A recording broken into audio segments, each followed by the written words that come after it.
entrando. Queridos hermanos, estamos aquí por causa del reino de Dios. No estamos aquí para tener una buena conferencia, unas buenas reuniones, buenos mensajes, sino para el reino de Dios. Yo creo que en estos 9 mensajes, a los que el Señor nos ha traído a cubrir algunos aspectos cruciales de Mateo del 5 al 7, para que podamos ser calibrados con esta visión del reino de Dios y especialmente del reino de los cielos, para que el Señor pueda ganar un pueblo en la tierra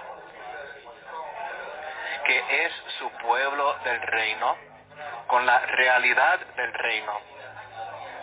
Sabemos que el reino de Dios es la meta máxima de la economía de Dios. La economía de Dios consiste en ganar este reino, en el cual Él puede obtener una esfera en la cual expresarse y representarse. Él debe tener un reino.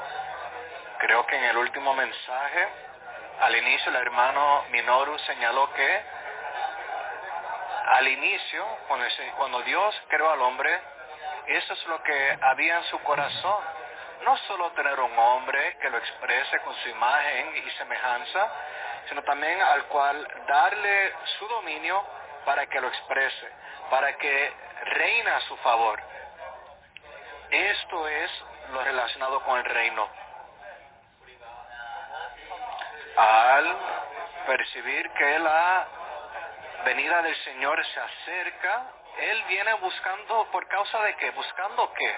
Por un lado, Él viene por una novia preparada, pero también a la vez, Él viene por un reino, para tener una esfera en la cual Él puede gobernar y reinar. Por supuesto, al regresar, sabemos que Cristo traerá el reino con Él y Él iniciará la era del reino. Sin embargo, en la tierra hoy en día, cuando Él venga, tiene que haber el reino aquí en realidad. Sabemos que la iglesia es su reino hoy en día. La iglesia es el reino de Dios. Fuimos regenerados en este reino. Sin embargo, a pesar de que somos el reino de Dios en cuanto a posición, ¿somos el reino en realidad? Yo creo que el Señor nos trae a estos mensajes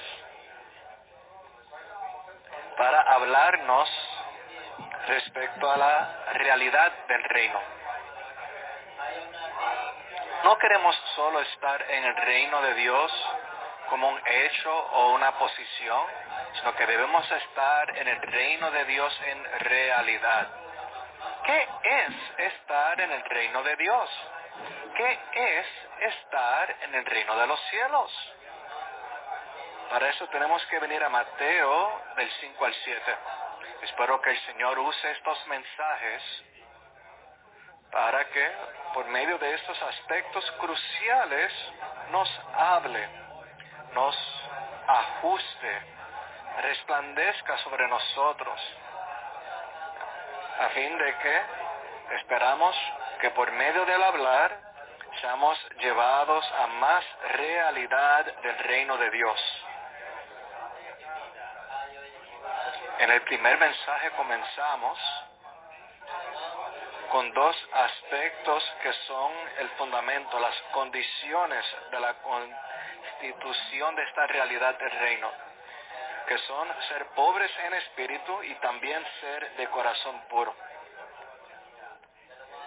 Esas 2 condiciones son el fundamento, la base, para que llevemos la vida del reino. En este mensaje, ahora llegamos a 3 aspectos más. 3 aspectos bienaventurados, 3 condiciones bienaventuradas de la vida del reino. que es la bienaventuranza de los que lloran, de los mansos y de los pacificadores, que son llamados hijos de Dios. Hay estos tres aspectos que queremos abarcar en este mensaje. Bienaventurados los que lloran, porque ellos serán consolados.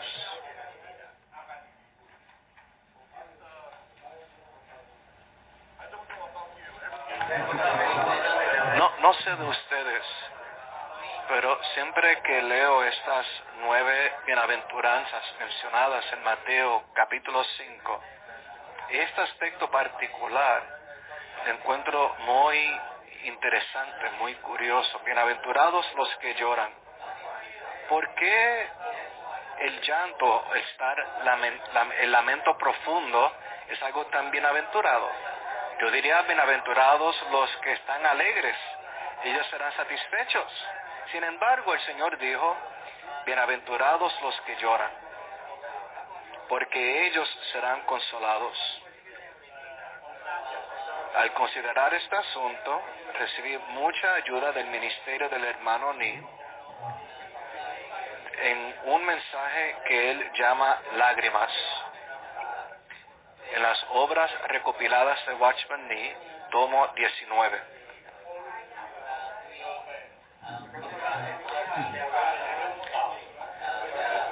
La letra A dice, llorar o estar acongojados consiste en sentir o mostrar una profunda pena o lamento. A menudo, el llanto o el estar acongojado viene acompañado de lágrimas. Cuando hay un lamento profundo, ahí también hay lágrimas. Están relacionados. El llorar de esta manera, estar acongojado, es una respuesta profunda a una pérdida trágica, a una situación trágica. Sentimos una profunda pena interior que causa que hagamos duelo. Y a menudo con lágrimas, porque hemos sido profundamente conmovidos. Llorar toca a una persona de manera más profunda que lo que estar alegre. Estar alegre tal vez lo hace algo que sea un poco ligero, que no haya pesadez, pero el llanto o el estar acongojado toca algo profundo en su ser. En el ministerio del hermano Ni, en cuanto a las lágrimas, aprendí que al menos hay estos 5 aspectos que hacen que el llanto de esta manera, de estar acongojado, sea tan importante. Número 1, al llorar, a menudo con lágrimas,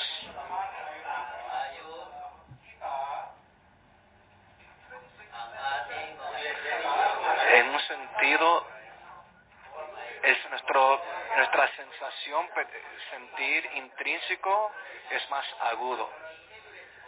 El hermano Ni dice que las lágrimas despejan, limpian la vista. A menudo nuestra vista está borrosa por muchas cosas y las lágrimas ayudan a quitar todo lo que está ahí estorbando la vista. Al igual que Jeremías en el Antiguo Testamento, él se le consideraba el profeta que lloraba, él lloró mucho. Si leen Jeremías y Lamentaciones, él era un profeta que lloraba. Él hacía duelo por la pérdida, por el juicio, por la disciplina bajo la cual se encontraba el pueblo de Dios. Pero en su llanto, Dios le mostró, le reveló que su pueblo será llevado al cautiverio durante 70 años. Eso se le presentó claramente que esta disciplina duraría 70 años. Eso fue una gran luz. Y Daniel, con base en eso, oró para que el pueblo de Dios fuera liberado. Así que primeramente, el estar acongojados, llorar, nos ayuda a estar despejados en cuanto a muchas situaciones, en cuanto al entorno que nos rodea. También, por medio de llorar, al llorar somos traídos más cerca de Dios. Consideren el Salmo 51.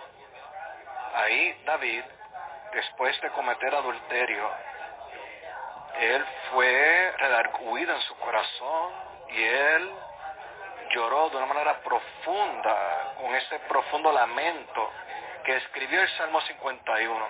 Ahí uno percibe ese lamento, remordimiento, el arrepentimiento. Él fue redarguido profundamente por Dios, redarguido del pecado que había cometido.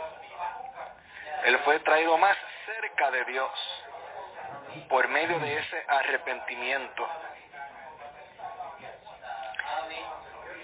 En el Salmo 34, versículo 18, amo ese versículo, dice que cercano está Jehová a los quebrantados de corazón y salva a los contritos de espíritu.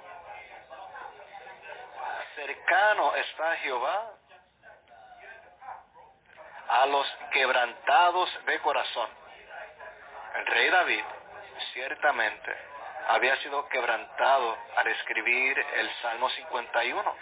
Uno lo percibe, siempre que uno lo lee, uno percibe que esta persona había sido profundamente tocada por Dios por medio de este lamento profundo.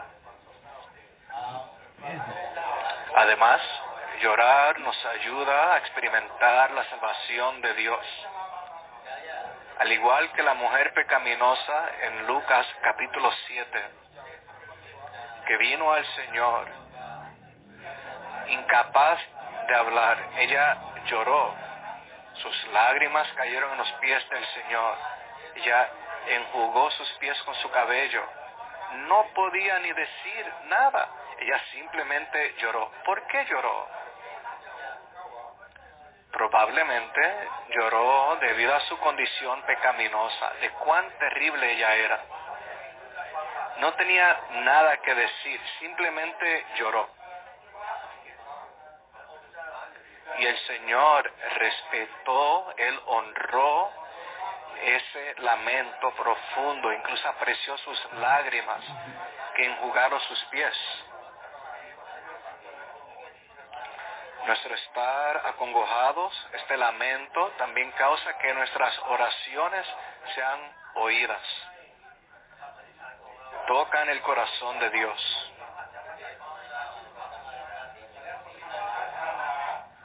Consideren la oración de Ana en el Antiguo Testamento. Esta es Ana, la mamá de Samuel. Ella estaba desesperada. Se sentía tan mal de sí misma al no poder concebir. Y veía que la otra mujer concebía mientras ella no podía. Así que ella en desesperación oraba a Dios. Y Dios le respondió. Y ella se encontraba tan desesperada que estuvo dispuesta a prestarle al niño que habría de dar a luz, prestárselo a Jehová. Y Dios contestó su oración. También el rey Ezequías era un buen rey. Sin embargo, debido a su orgullo,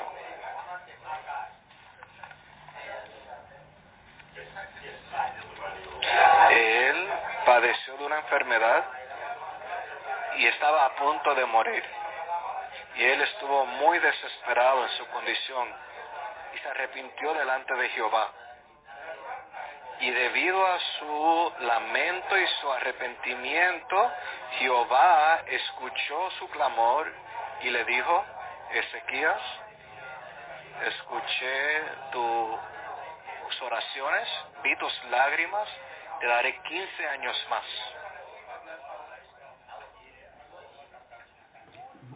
Así que estar acongojados o tener este profundo lamento delante del Señor es algo muy crucial. A veces somos muy ligeros. Decimos, todo está bien, todo anda bien, alabados al Señor, y hay que amar al Señor y proseguir con el Señor, pero nos falta de este espíritu de duelo, de hacer duelo.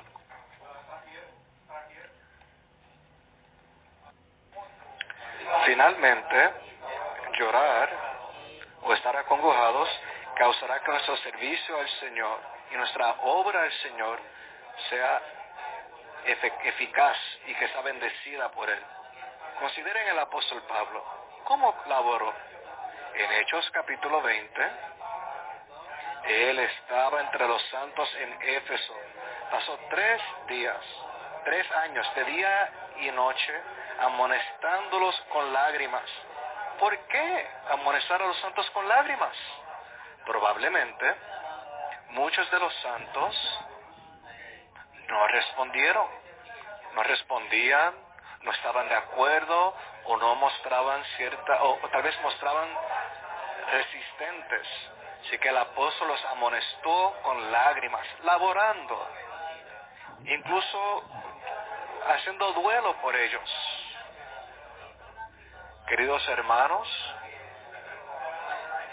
como ancianos, hermanos responsables, colaboradores, ¿cuántas veces han hecho duelo por la iglesia? Han hecho duelo por los santos. Temo que a menudo venimos a la reunión y decimos, todavía hay un buen número de santos que vinieron, fue un buen tiempo, pero ¿sienten que la condición actual de las iglesias en el recobro del Señor está a la norma del Señor? En términos de aumento, en términos de vida, en términos de nuestro conocimiento de la verdad, ¿sienten que estamos a un nivel que satisface el corazón de Dios? ¿Por qué estamos tan fácilmente complacidos? Que sentimos que todo está bien. Creo que si sabemos cómo llorar más por los santos, por las iglesias, por el recobro, el Señor tendría la manera de avanzar. Pero en lugar de ello estamos complacidos. Somos indiferentes. Recuerdo, en 1984, el hermano Lee consideró la condición de las iglesias, tanto en el este como en el occidente, y él consideraba que había tibieza, que estaban estériles, que eran pasivas, que no había vitalidad. Y él estaba tan cargado que yo creo que él clamó, haciendo duelo, clamando al Señor, ¿qué haré? Él ya tenía pasado los 80 años, y dijo, estaba dispuesto a poner su vida, a sacrificar su vida para ir a Taiwán, a tener una incubadora. Él estaba desesperado. Él no podía, él no estaba complacido,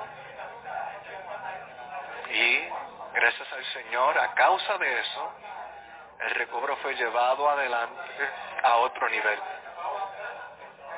Hoy en día no lo tenemos a Él, nos tenemos a nosotros aquí.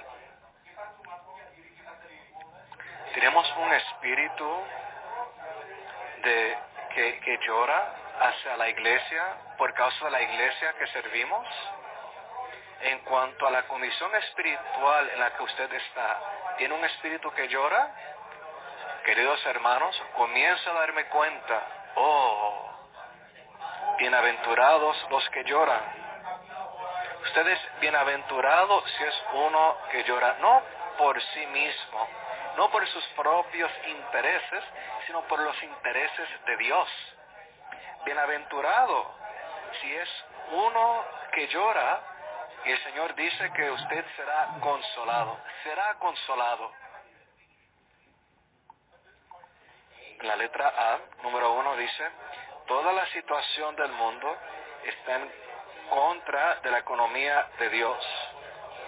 La gloria de Dios es afrentada, Cristo es rechazado, el Espíritu Santo es estorbado, la iglesia está desolada, el yo es corrupto y el mundo entero es maligno. ¿Están de acuerdo con esto? Hay que estar de acuerdo con esto. Todos estos ítems, aún más en la era actual que en las eras anteriores. Esta no solo es una era impía, sino una era carente de Dios. Una era carente de Dios. La gloria de Dios es afrentada, Cristo es rechazado, el Espíritu Santo es estorbado, la iglesia está desolada. 3. Satanás, el pecado, el yo, las tinieblas y la mundanalidad predominan entre toda la gente de la tierra. 4. Dios quiere que lloremos por tal situación. Queridos hermanos, al servir en las iglesias y en la obra del Señor, al mirar la situación que nos rodea, consideren la situación de los santos y las iglesias en las cuales servimos. ¿Nos sentimos redarguidos? ¿Acaso sentimos, Señor, estamos cortos de donde quieres que estemos? Necesitamos aprender a llorar. Ciertamente, para poder llorar con profundo lamento, se requiere la condición anterior, la de ser pobres en espíritu, de ser vaciados de todo pensamiento y conceptos viejos que nos llenen, si todavía nos aferramos a nuestros viejos conceptos, pensando que las reuniones y la predicación es buena, con una asistencia bastante buena, pensando que está bien. Pero si usted es verdaderamente pobre en espíritu, no estará fácilmente satisfecho con algún logro, con alcanzar algo, sino que será fácil para usted llorar. Y verá que la situación no es tan buena como parece, y entonces será bienaventurado. La letra B dice: un santo que es pobre en espíritu y busca a Dios, llorará porque aquello que lo rodea, la presente generación y las personas que están en el mundo, no quieren a Dios, se resisten a Dios y se rebelan contra Dios. Esto es una descripción del mundo en el cual vivimos. El Señor prometió que aquellos que lloran en nombre de Dios serán consolados. Lloramos en nombre de Dios. En realidad, hermanos, al llorar, uno tiene que darse cuenta de que no solo nosotros lloramos porque es una respuesta al llanto, al lamento profundo que Dios siente. Lloramos en nombre de Dios. No lloren por sí mismos o por sus fracasos porque es tan malo. Olvídese de eso. Llora en nombre de Dios. Los intereses de Dios están en juego. El reino de Dios está en juego. El testimonio de Dios está en juego. Así que lloramos. Y no es porque nos compadecemos de nosotros mismos. Es muy diferente. No deberíamos compadecernos de nosotros mismos, sin importar cuán terrible nos traten, la persecución que nos sobrevenga. No tenga lástima de sí mismo, sino que lloramos por los intereses de Dios, en nombre de Dios. Número 2, nuestro corazón afligido es consolado al ganar a Dios y al estar bajo su gobierno. Sin embargo, nuestro consuelo será mayor y más rico en el reino venidero y en la eternidad futura. somos consolados y nos damos para darnos cuenta de que no lloraremos por la eternidad, sino que es algo temporal. En esta era en la cual vivimos, una era de imperfección, una era de fracasos, una era de corrupción, de fracasos, imperfección. Lloramos por causa de eso. Y en nuestra mirada está la próxima era, la era del reino, que será la era de perfección, de cumplimiento, de realidad. Así que en el tiempo que estamos, lloramos, mientras pasamos por esta era de imperfección, de carencias y fracasos. Y damos gracias al Señor, que el Señor promete que seremos consolados. Habrá un consuelo a nuestro llanto. Letra C dice, un creyente que vive en la realidad del reino de los cielos llora a menudo. Un santo no llora por causa de las tribulaciones que sufre, sino por no haber ganado a Dios.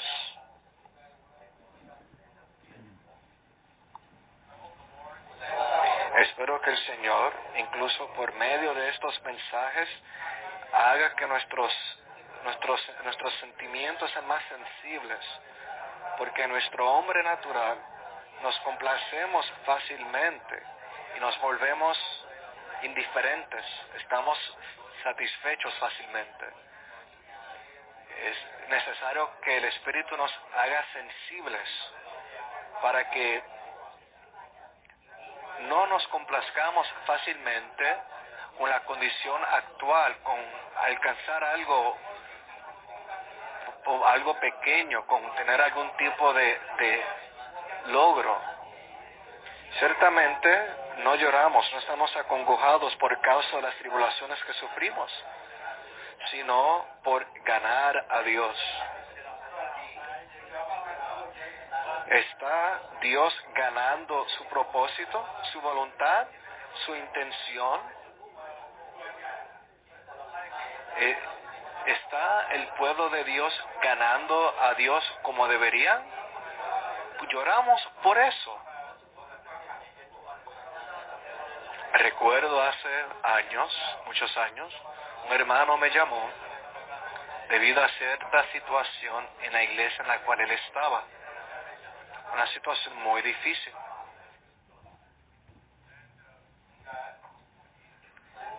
Y durante décadas la situación estaba estancada.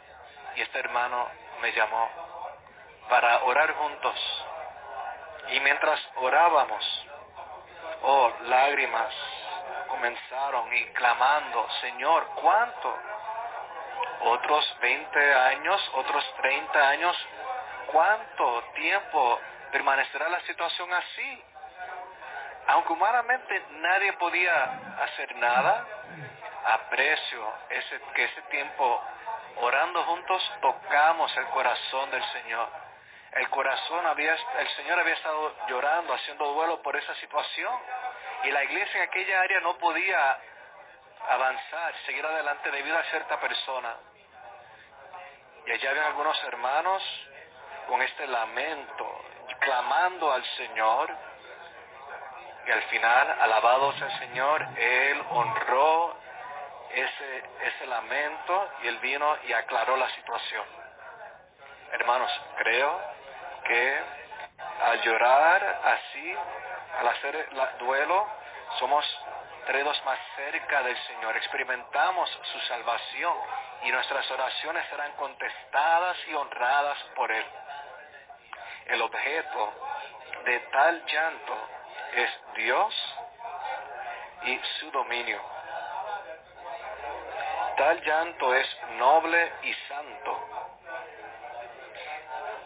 Llorar o estar acongojados así no debería ser menospreciado. Dios honra tal llanto. Esta mañana recordé un versículo en Isaías 66, los primeros 2 versículos. El Señor dice, el cielo es mi trono y la tierra estrado de mis pies. Y luego dice, ¿dónde pues está la casa que me habréis de edificar y dónde está el lugar de mi reposo? Y él dice, pero miraré a aquel hombre que es pobre y de espíritu contrito y que tiembla ante mi palabra. Tal hombre es el que busco para que sea mi morada. Dios busca a los que son de espíritu contrito, que tiemblan ante la palabra de Dios. A menudo consideramos las cosas del Señor de una manera muy ligera. Jehová aquí ha estado buscando a los que son de espíritu contrito. ¿Qué es ser de espíritu contrito? Contrito es quebrantado, de un corazón quebrantado, que tiembla ante la palabra del Señor. Tales son los que busca Dios, que sean su morada. Dios mora en ellos. No los que están complacidos consigo mismos, los soberbios, sino los de espíritu contrito. Los que lloran serán consolados por Dios. Letra D, si somos pobres en espíritu, ciertamente lloraremos. La secuencia de estas 9 bienaventuradas es muy significativa. Comenzamos con bienaventurados los pobres en espíritu, porque de ellos es el reino de los cielos. Este es el fundamento. E inmediatamente después de eso dice, bienaventurados los que lloran, porque serán consolados. Si su espíritu está lleno, si está ya ocupado, será muy difícil que usted llore. Ya está lleno, está complacido en usted mismo, permanece en sus conceptos viejos. Únicamente al ser vaciado nuestro espíritu para verdaderamente ser pobres en espíritu, es únicamente entonces que estamos en una posición para llorar por la situación del mundo, por las personas, por el pueblo de Dios, por las iglesias. Lloramos por causa de la carencia, todas las carencias que hay entre el pueblo del Señor y en el mundo. Si somos pobres en espíritu, ciertamente lloraremos.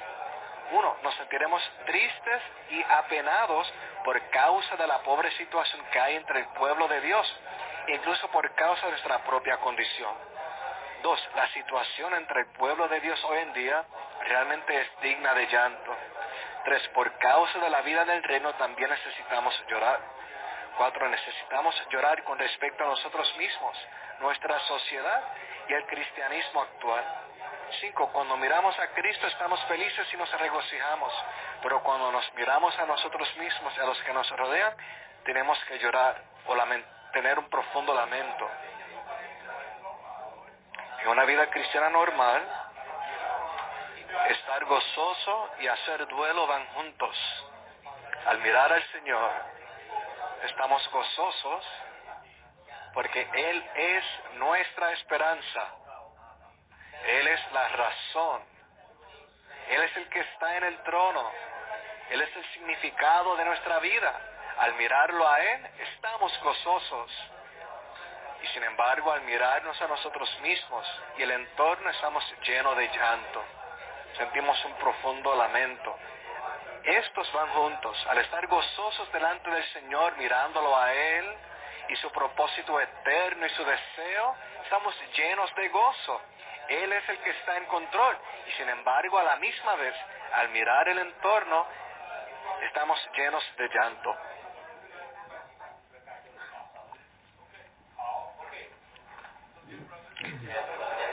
Queridos hermanos, aprendamos a llorar, a estar acongojados. No aprender en el sentido de aprender de manera académica, sino verdaderamente comenzar permitiendo que nuestro espíritu sea vaciado, ser pobres en espíritu y luego acudir al Señor. Para que genuinamente abramos nuestro corazón, nuestro ser al Señor, permitir que el Señor resplandezca en uno en cuanto a su pueblo, en cuanto a la condición del mundo. Señor, tócame con lo que te toca a ti. Señor, que lo que te preocupe a ti me preocupe a mí.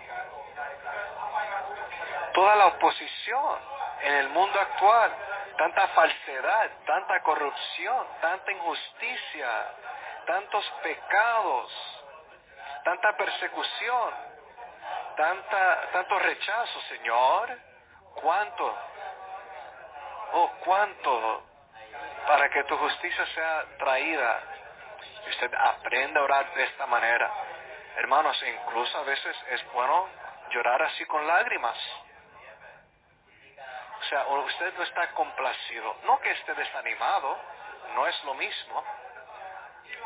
Al llorar delante del Señor no significa que estamos desanimados y nos damos por vencidos, sino que lloramos expresando al Señor que no queremos seguir con la situación actual. A veces uno ve las carencias, uno ve que ahí estamos cortos y usted torna eso en una queja o crítica. No es necesario criticar o quejarse con nadie, sino que vaya al Señor a llorar. Llore delante del Señor y será consolado. Al quejarse y al criticar, eso no cambia la situación, sino que al llorar, ahí el Señor dice que usted será consolado. Hermanos que están guiando a las iglesias, no podrán servir bien a las iglesias si nunca ha llorado con lágrimas por la iglesia. No puede hacer bien la obra del Señor si nunca ha derramado, aunque sea una lágrima, por causa de su obra. El apóstol Pablo lo hizo. Así, es de esa manera que él servía, con un espíritu que lloraba así. No siempre de una manera con presunción, suponiendo que todo estaba bien, sino para que pueda ver cuánto progreso el Señor puede alcanzar en su vida como creyente y en su iglesia y la obra de la cual usted participa. Ahora llegamos a la segunda condición bienaventurada. Número 2. Bienaventurados los mansos, porque ellos recibirán la tierra por heredad. ¡Qué ironía! Que heredar la tierra requiere que seamos mansos. La mansedumbre y heredar la tierra no van juntos. Según las personas del mundo, para poder poseer algún territorio, usted tiene que ser agresivo. Usted tiene que luchar para obtenerlo. Pero no es así en la esfera espiritual. A los ojos de Dios, si usted ha de poseer más territorio, usted tiene que ser manso.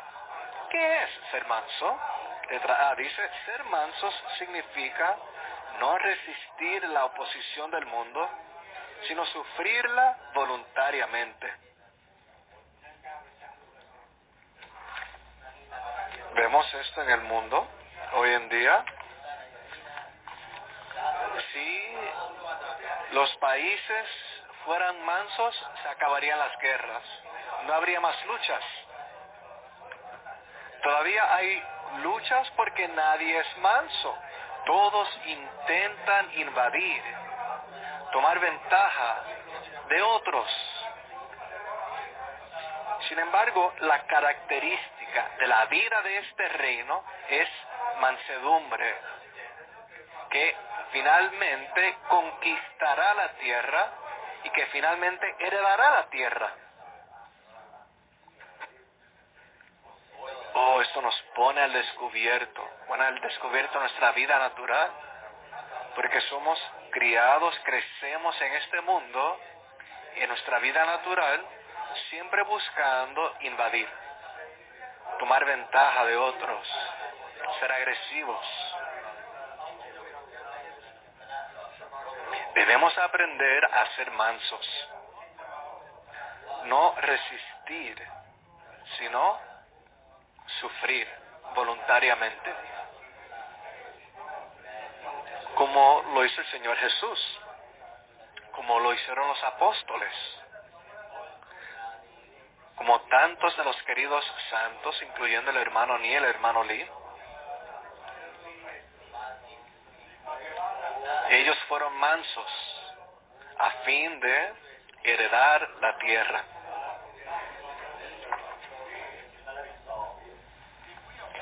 La letra B dice: si somos pobres en espíritu y lloramos por la lamentable situación de otros, espontáneamente seremos mansos.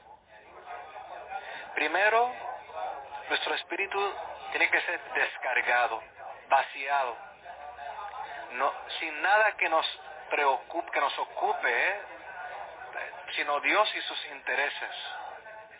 Y en tal condición podemos llorar por todas las personas y las circunstancias que no alcanzan la norma de Dios, que no alcanzan los requisitos de Dios, sobre tal condición que el Señor dice que debemos ser mansos. La mansedumbre procede de ser pobres en espíritu y también de tener un espíritu que llore con respecto a la situación y a las personas que nos rodean.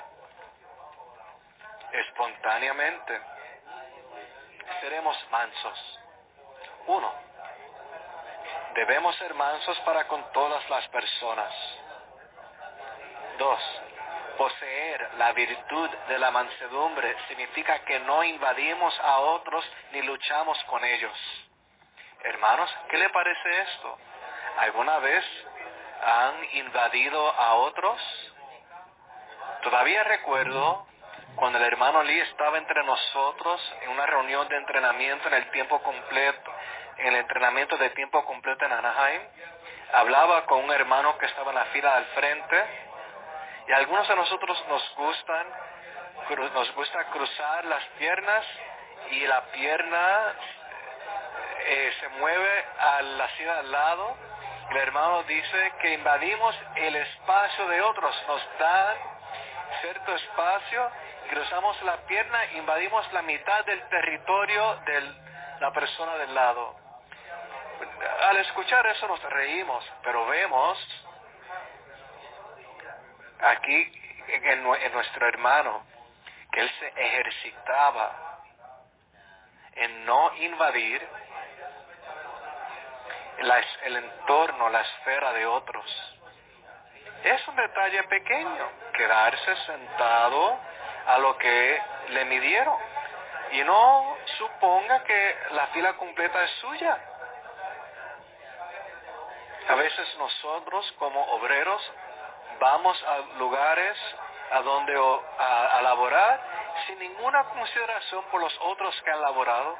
Vamos y hacemos lo nuestro, sin ninguna consideración de lo que Dios nos ha medido, que Dios a usted le ha medido esto, y usted tiene que humillarse y verificar con los que han ido antes de usted. Hermanos, ¿qué se ha hecho aquí hasta ahora? Quiero continuar, quiero seguir. No quiero simplemente ignorar por completo o negar lo que otros han hecho. Estoy aquí, he sido enviado por Witness Lee, tengo esta labor.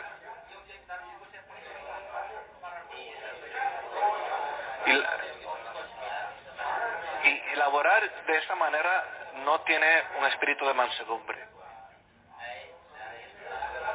Hay tantos problemas en las iglesias en el recobro que son debido a la falta de mansedumbre.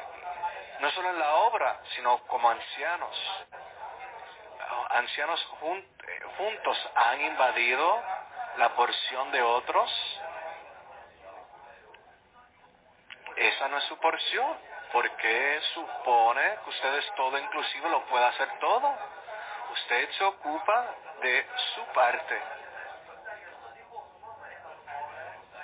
A nuestro hombre natural le gusta invadir. Le gusta siempre ser agresivo. No somos mansos.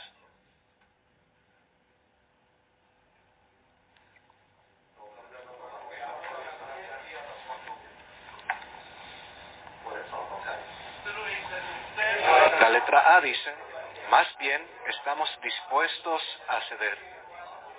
B, los mansos ceden, no luchan y no invaden el territorio de otros.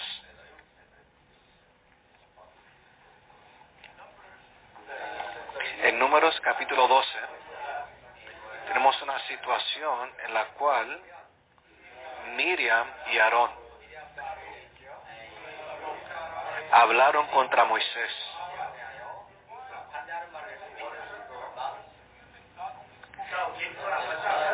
¿Piensan que Dios solo habla a través de usted?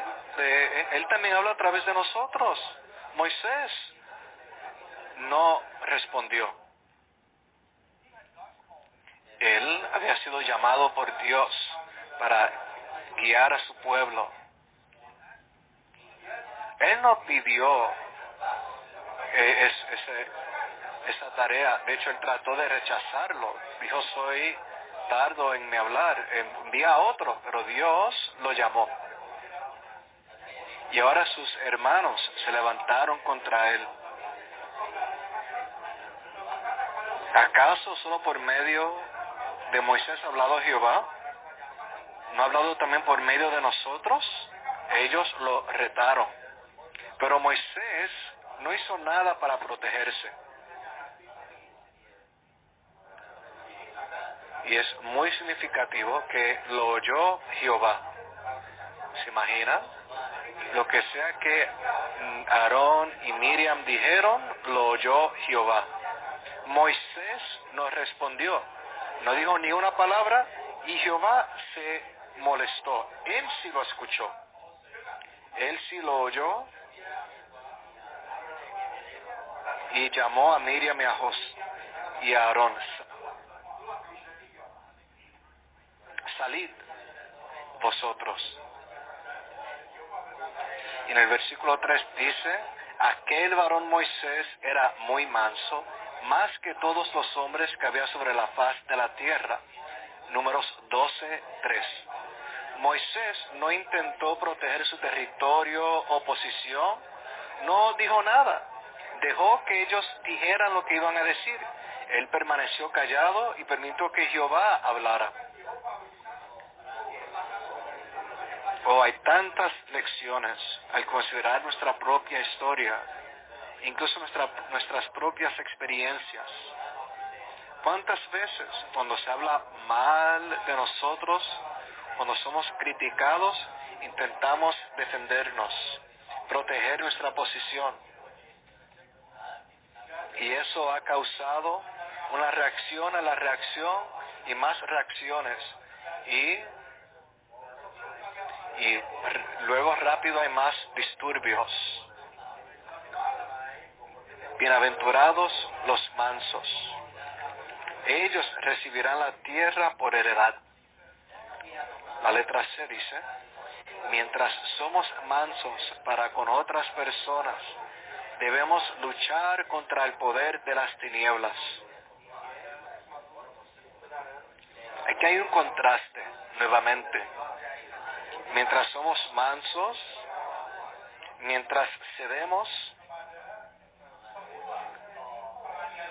a las circunstancias negativas en las que somos perseguidos, no somos ignorantes del enemigo que está detrás de ello.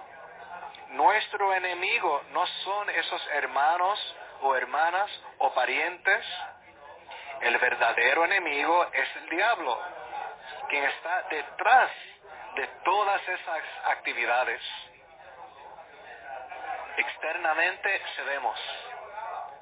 cedemos a esas personas, cedemos ante el entorno, pero interiormente somos uno con Dios.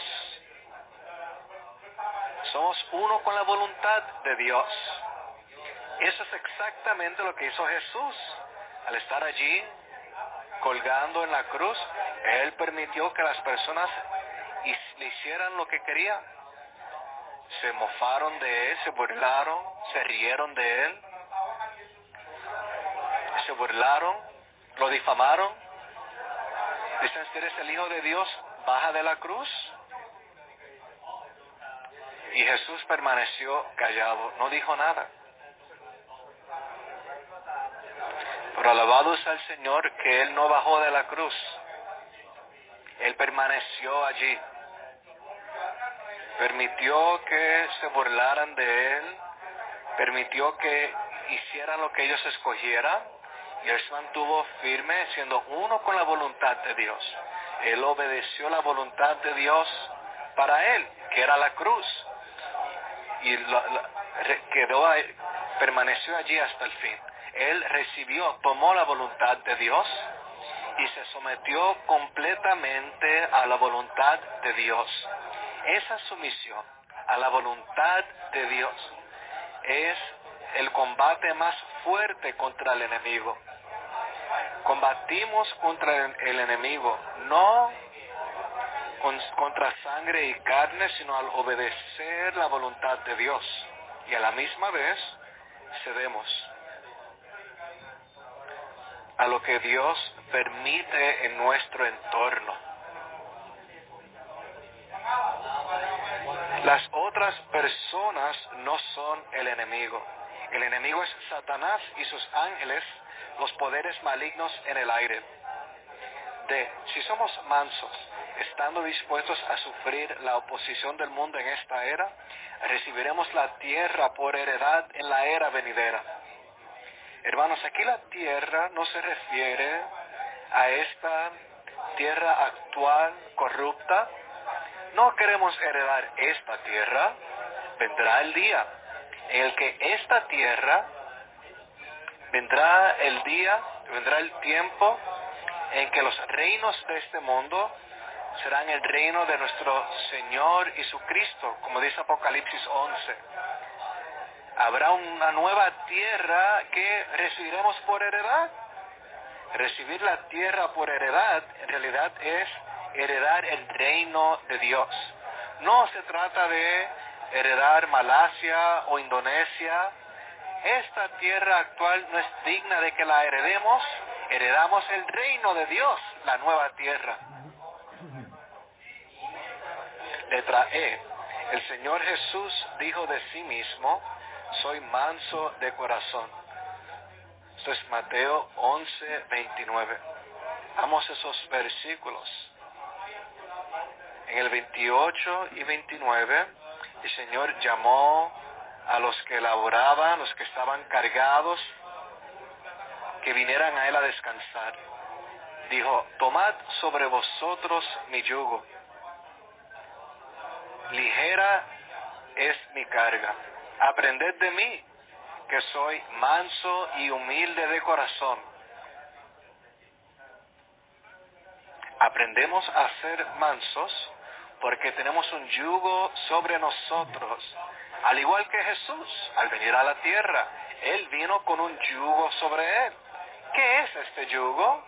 Este yugo era la voluntad del Padre. Él no podía decir cosas que otros decían, no podía hacer cosas que otros hacían fácilmente. Había una restricción sobre Él, que era la voluntad del Padre. Ese era el yugo. Y nos pide que también permitamos que el mismo yugo sea puesto sobre nosotros. Y entonces podemos ser mansos y humildes como Él. Número 1, al enfrentar la oposición, el Señor Jesús siempre fue manso. En 2 de Corintios, Pablo habla sobre la mansedumbre de Cristo. 2 de Corintios 10:11. Una palabra muy preciosa. Pablo dice: os ruego por la mansedumbre y ternura de Cristo. La mansedumbre de Cristo, ¿qué es? Es Cristo como mansedumbre. No solo una mansedumbre que pertenece a Cristo, sino Cristo como mansedumbre. En un sentido, hablando estrictamente, la mansedumbre es una virtud humana, pero aquí Pablo juntó esta virtud humana con Cristo y la llama la mansedumbre de Cristo. Allí él estaba lidiando con los corintios,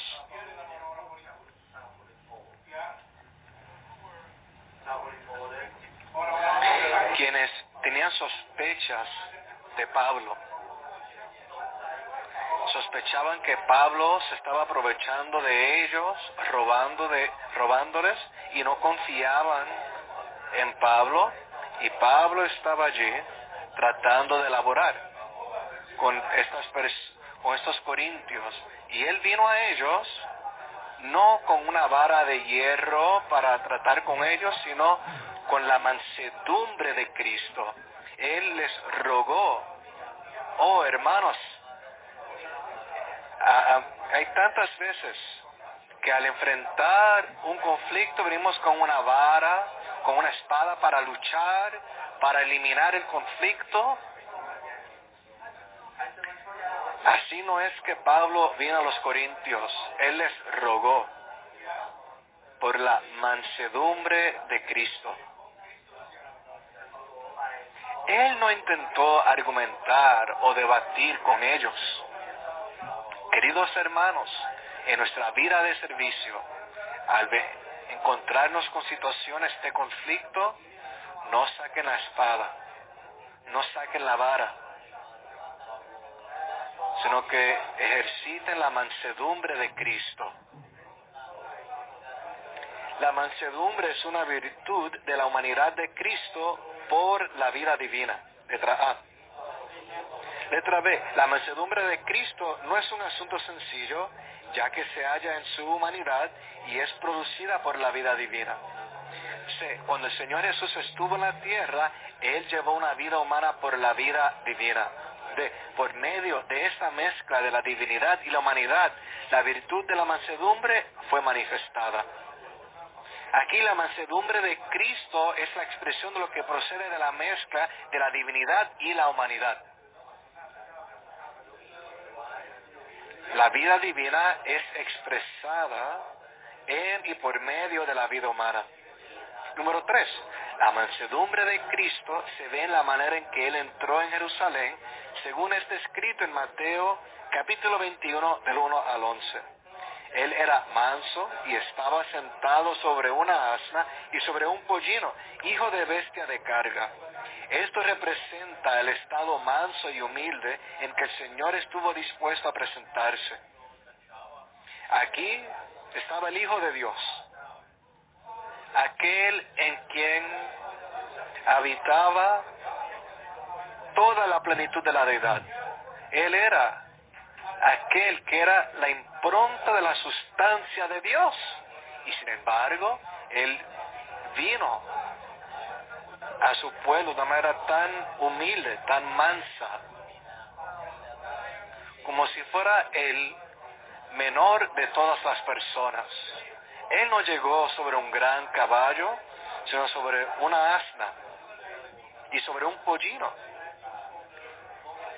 hijo de bestia de carga. Cristo, el Rey Celestial, no vino con un esplendor altivo, sino con mansedumbre apacible y humilde. El Señor Jesús no vino para luchar, sino para ser un rey manso. En la esfera humana lo vemos en el mundo. Los reyes, los presidentes, los emperadores, les gusta ejercer poder e influencia para impresionar a las personas. Pero aquí estaba el Rey de los cielos de los cielos, y Él no vino para impresionar a nadie. Él vino de una manera tan humilde. Queridos hermanos, como líderes en las iglesias, ya seamos ancianos o colaboradores, tenemos que darnos cuenta de que no somos nada, de que no tenemos nada. A menudo los santos tienen conflicto con nosotros porque somos demasiado orgullosos. Presumimos mucho. Al llegar al salón de reunión, llegamos 5 minutos tarde y exigimos nuestra silla en la fila del frente. Llegamos como el anciano designado por el hermano Lee.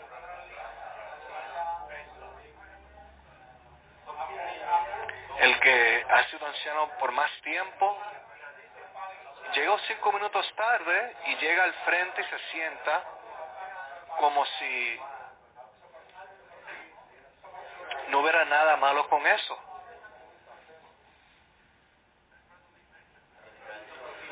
Como el hermano le mencionó varias veces, debería sentir vergüenza.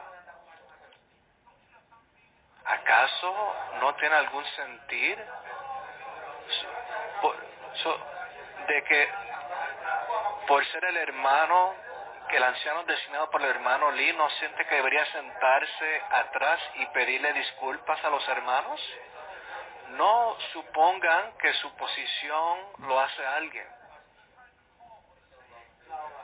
Está tratando de buscar el respeto de los santos, pero no tiene un espíritu de mansedumbre para servir a los santos con toda mansedumbre y humildad. Es así que era el Señor. Letra F. Los que son mansos recibirán la tierra por heredad. Como mencioné, la tierra aquí se refiere al reino. Si vivimos en la realidad del reino de los cielos y participamos en el reino, recibiremos el reino de Dios. Heredar el reino de Dios es diferente de entrar en el reino de Dios mediante la regeneración. Entramos en el reino mediante la regeneración. Al primero creer, nacimos en el reino de Dios, que es una esfera de la vida divina. Entramos, pero aquí no habla de la entrada en el reino, sino de heredar el reino, de recibir el reino como recompensa. La letra A dice: habiendo entrado en el reino al ser regenerados, ahora necesitamos crecer y desarrollarnos en la vida divina. Como resultado de este crecimiento y desarrollo, heredaremos el reino de Dios.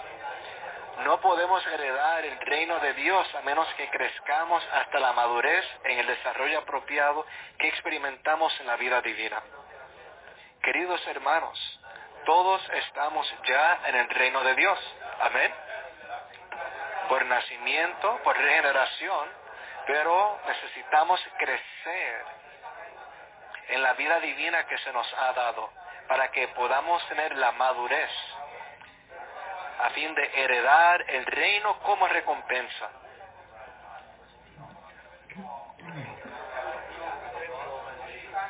Continuamos al tercer ítem de esta condición bienaventurada en la realidad del reino. Bienaventurados los pacificadores, porque ellos serán llamados hijos de Dios.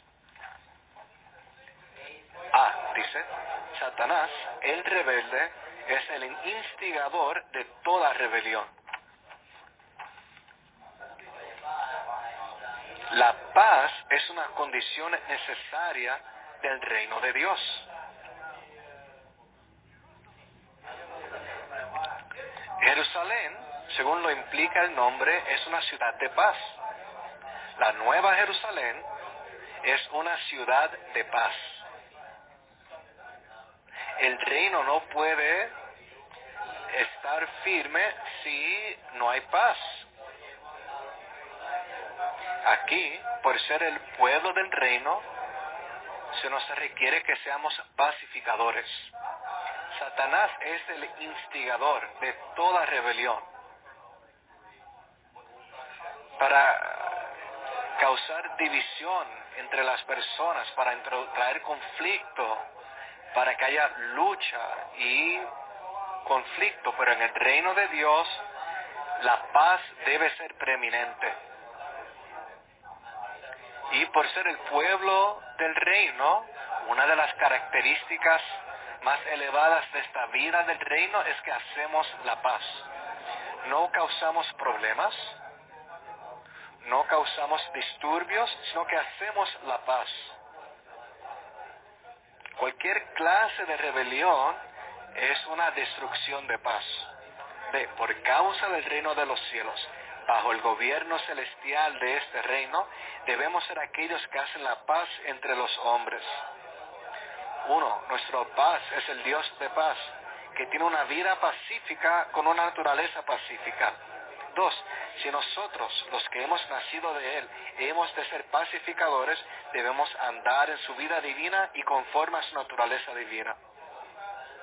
Mantenemos la paz, no por medio de acuerdos políticos, por arreglos políticos o negociando, sino que hacemos la paz al andar en la vida divina del Padre y la naturaleza divina. Nuestro Dios es un Dios de paz. Eso significa que Él es la paz misma. Su vida es paz. Su naturaleza es paz. En la vida de iglesia, en la obra del Señor, debemos mantener esta paz. Si la paz es interrumpida, debe prepararse, porque habrá rebelión, habrá división.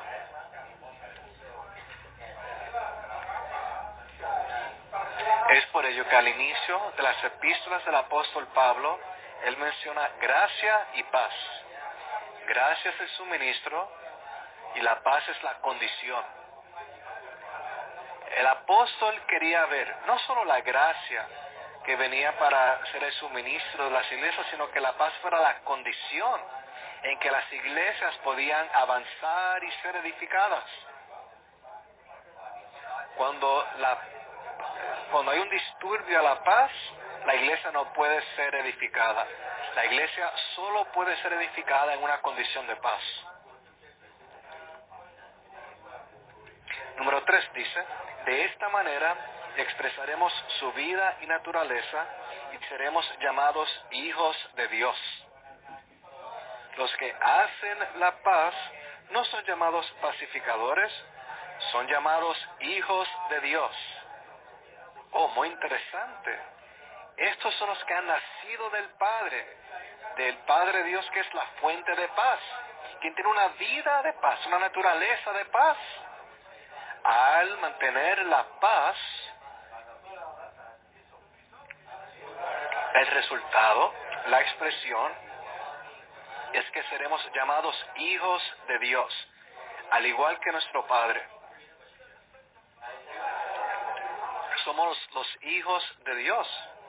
Incluso por ser hermanos de Cristo, nuestro hermano mayor, él fue el primero, que al estar colgando en la cruz, él creó de los dos pueblos, en sí él creó un solo y nuevo hombre, haciendo la paz. Él creó la paz en la cruz. Él reunió dos pueblos que estaban en enemistad y los hizo uno. Él mismo es la realidad de esa paz. La iglesia hoy en día, como el nuevo hombre, como el reino de Dios, es un testimonio de paz. La paz que es la expresión de la vida y naturaleza del Padre. Hermanos, estamos aquí no solo como pecadores redimidos, sino como hijos de Dios. Somos hijos de Dios. No solo somos hijos de Dios en términos generales, sino somos los hijos de Dios. Hay un artículo definido en inglés. Los hijos de Dios son llamados los hijos de Dios.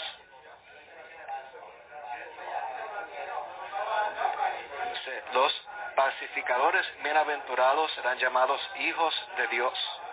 Los creyentes son hijos de Dios y luego gradualmente crecen para llegar a ser hijos maduros de Dios.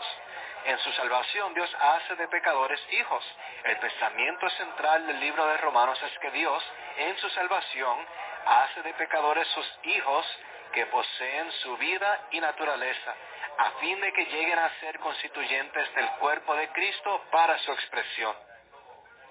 Sabemos que el constituyente intrínseco en la economía de Dios es la filiación. La filiación es el elemento constitutivo intrínseco de la economía de Dios.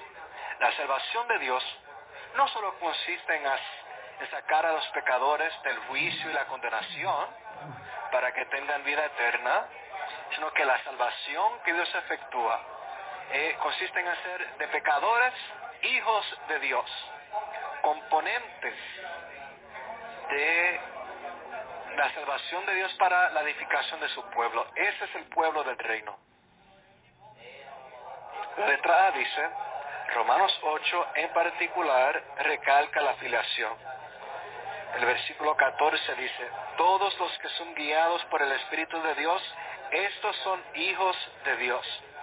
Esto indica que podemos saber que somos hijos de Dios por el hecho de que somos guiados por el Espíritu. Ser guiados por el Espíritu nos marca como aquellos que son hijos de Dios en el crecimiento en vida.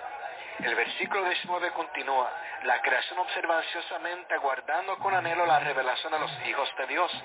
Este versículo habla de la manifestación o aparición de los hijos de Dios. Toda la creación espera, aguardando con anhelo la manifestación de los hijos de Dios. Esos hijos de Dios, al manifestarse, esa será la consumación de la economía de Dios. Y estos hijos de Dios son los pacificadores. Número 4, Gálatas 3:26 dice, todos sois hijos de Dios por medio de la fe en Cristo Jesús. La fe en Cristo nos introduce en Cristo y nos hace uno con Cristo, en quien está la filiación. Debemos ser identificados con Cristo por medio de la fe, a fin de que en Él podamos ser hijos de Dios. Alabados al Señor. Bienaventurados los que lloran, porque ellos serán consolados. Bienaventurados los mansos, porque ellos recibirán la tierra por heredad. Bienaventurados los pacificadores, porque ellos serán llamados hijos de Dios. Estos son los aspectos de la realidad del reino, de la vida del reino, en los cuales todos debemos vivir. Nuestro deseo es que en estos días el Señor nos traiga la realidad del reino al nosotros expresar en nuestro vivir todos estos aspectos según se ven aquí en Mateo del 5 al 7. Oremos unos con otros por un minuto.